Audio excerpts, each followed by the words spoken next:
भारत माता की। अगर हम दोषी हैं तो हमें हथकड़ी डाल के जेल भेजा जाए। अगर हमारा टेबलेट से काम हो जाता मैं इंजेक्शन क्यों लगवाता? ये ऑपरेशन के लिए मैं आया हूँ ना। हम तारीखें लेते रहेंगे, जनता का पैसा दक्षिणा का हम इनको कोर्ट में देते रहेंगे। मेरा बस का नहीं है। मैं तो अभी मरना चाहता हूँ या मैं न्याय चाहता हूँ। यूपी के जिला बरेली में भिटौली नगर आश्रम और मंदिर के पुजारी महंत राजवीर देव महाराज कलेक्ट्रेट में 2 बाबाओं के साथ धरने पर बैठ गए हैं। उनका कहना है कि समझौते के बाद भी लेखपाल की तरफ से दर्ज मुकदमे को खत्म नहीं किया गया। अब तारीख पर तारीख मिलती रहेगी और उन्हें चक्कर लगाने पड़ेंगे। ये मामला क्या है और खुद को भारतीय मोदी सेना सामाजिक संगठन का प्रदेश अध्यक्ष बताने वाले बाबा अब क्या चाहते हैं, आइए उन्हीं से जानते हैं। नाम क्या है महाराज आपका? मेरा नाम महंत स्वामी राजवीर देव, धर्म प्रचारक, भारतीय मोदी सेना का प्रदेश अध्यक्ष हूँ। भिटौली नगला आश्रम धनेटा फाटक मीरगंज बरेली में पड़ता है।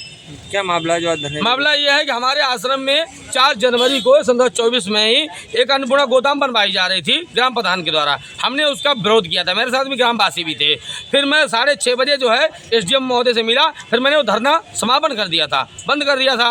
एसडीएम महोदय ने यह कहा था कि देखो आपके खिलाफ तहरीर भी लेखपाल के द्वारा है तो उसमें कोई कार्रवाई नहीं होगी और उसके बाद में क्या है सौंदर्यीकरण करवा दिया जाएगा आश्रम का, और फिर क्या है कि जो आपकी जगह है वो सुनिश्चित छोड़ दी जाएगी। लेकिन हुआ ये कि 3 कामों में एक भी काम नहीं हुआ। अभी 14 नवंबर को हमें ये जिला सिविल कोर्ट की तरफ से हमें नोटिस मिला, तो उसमें कहा कि आपके खिलाफ कार्रवाई होगी। हमने भाई जब समझौता हो गया तो धम्म मित्रा जो लेखपाल हैं उन्होंने सहमति पत्र क्यों नहीं दिया? जब मेरी बात हुई मेरा फ़ोन नहीं उठाया। एसपी महोदय जो अपने मुकेश मिश्रा हैं, मैं 5 तारीख को 15 महात्माओं को लेकर के धरना पे आ रहा था, उन्होंने को पता लगा तो इंस्पेक्टर महोदय जो एक दूसरे वाले चार्ज था उन्होंने हमको वहाँ पर पेश किया।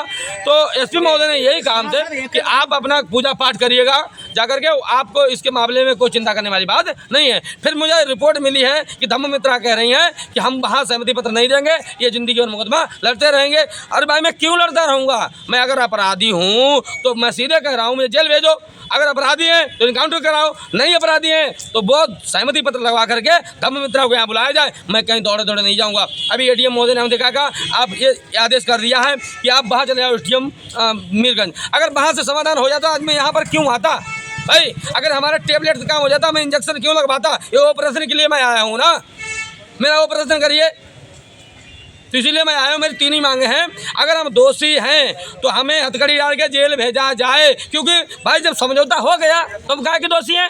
1100 रुपये भी दक्षिणा के दिए थे। देश दीपक जो हमारे एसडीएम महोदय हैं फरीदपुर में है, पहले मीरगंज में 1100 रुपये दिए थे का महाराज जी भंडारा करवा लीजिए, क्योंकि वहाँ मेरा प्रोग्राम चल रहा था उसमें भंडारा का। हमको नहीं मालूम था कि ये प्रशासन 1100 दे करके और 11,000 की व्यवस्था पूरी जिंदगी कर देगा। हम तारीखें लेते रहेंगे, जनता का पैसा दक्षिणा का हम इनको कोर्ट में देते रहेंगे। मेरा बस का नहीं है। मैं तो अभी मरना चाहता हूँ या मैं न्याय चाहता हूँ, इसीलिए मैं आया हूँ यहाँ अनशन पे बैठा हूँ। जब तक बैठा रहूँगा जब तक न्याय नहीं मिलेगा। 3 ही मांगे हैं, या तो हथकड़ी डाल के जेल भेजा जाए, या तो ऊपर भेजा जाए, या तो धम्म मित्रा को बुला करके सहमति पत्र के साथ में वो फाइल वापस ली जाए।